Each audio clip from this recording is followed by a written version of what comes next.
കേരളത്തിലെ തന്നെ മികച്ച LLB എൻട്രൻസ് കോച്ചിങ് ഇൻസ്റ്റിറ്റ്യൂഷൻസിൽ ഒന്നാണ് മാവേലിക്കരയുള്ള ദീപം ലോ അക്കാഡമി.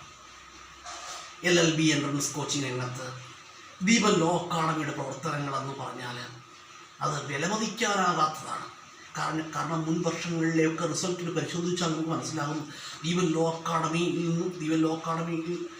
പഠിച്ച സ്റ്റുഡൻസൊക്കെ നല്ല റിസൾട്ടോടെ പാസ്സാവുകയും അവരൊക്കെ ഇന്ത്യയിലെ തന്നെ ഉയർന്ന കോളേജുകളിൽ അഡ്മിഷൻ നേടുകയും ചെയ്തിട്ടുണ്ട്.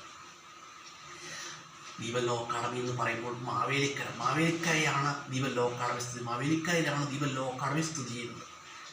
മാവേലിക്കര എന്ന് പറയുന്നത് നമുക്കറിയാം, കേരള ചരിത്രത്തിൽ വളരെ പ്രാധാന്യമുള്ളൊരു സ്ഥലമാണ് മാവേലിക്കര. കാരണം കേരളത്തിൻ്റെ ചരിത്രത്തിൽ ഇടം പിടിച്ചൊരു സ്ഥലമാണ് മാവേലിക്കര. കാരണം മാർത്താണ്ഡവർമ്മ മഹാരാജാവിൻ്റെ മാവേലിക്കര ഉടമ്പടി എന്നൊക്കെ നമ്മൾ കേട്ടിട്ടുണ്ട്, ചരിത്രത്തിൽ പഠിച്ചിട്ടുണ്ട്. 1753 മാവേലിക്കര ഉടമ്പടി.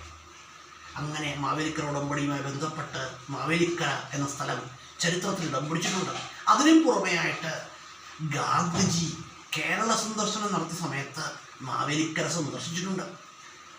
ഗാന്ധിജി 5 തവണ കേരളം സന്ദർശിച്ചിട്ടുണ്ട്. അതിൽ ഗാന്ധിജി ഒരിക്കൽ മാവേലിക്കരയിലെത്തുകയും മാവേലിക്കരയിലെത്തിയ സമയത്ത് ഗാന്ധിജിയെ മാവേലിക്കരയിൽ സ്വീകരിച്ചത് ആരാണെന്ന് ചോദിച്ചാൽ ബ്രഹ്മശ്രീ ശുഭാനന്ദ ഗുരുദേവനായിരുന്നു. ശുഭാനന്ദ ഗുരുദേവൻ അദ്ദേഹമാണ് ഗാന്ധിജിക്ക് മാവേലിക്കരയിൽ സ്വീകരണം നൽകിയത്. അതുപോലെ തന്നെ ശുഭാനന്ദ ആശ്രമം മാവേലിക്കരയിൽ ശുഭാനന്ദ ആശ്രമമൊക്കെ ഉണ്ട്. അത് വേറെ കാര്യം. അതുപോലെ ആത്മബോധോദയ സംഘത്തിൻ്റെ സ്ഥാപകനൊക്കെ ആരാണ്? ബ്രഹ്മശ്രീ ശുഭാനന്ദ ഗുരുദേവനാണ്. അങ്ങനെയൊക്കെ നമ്മുടെ കേരള ചരിത്രത്തിൽ ഇടം പിടിച്ചൊരു സ്ഥലമാണ് മാവേലിക്കര.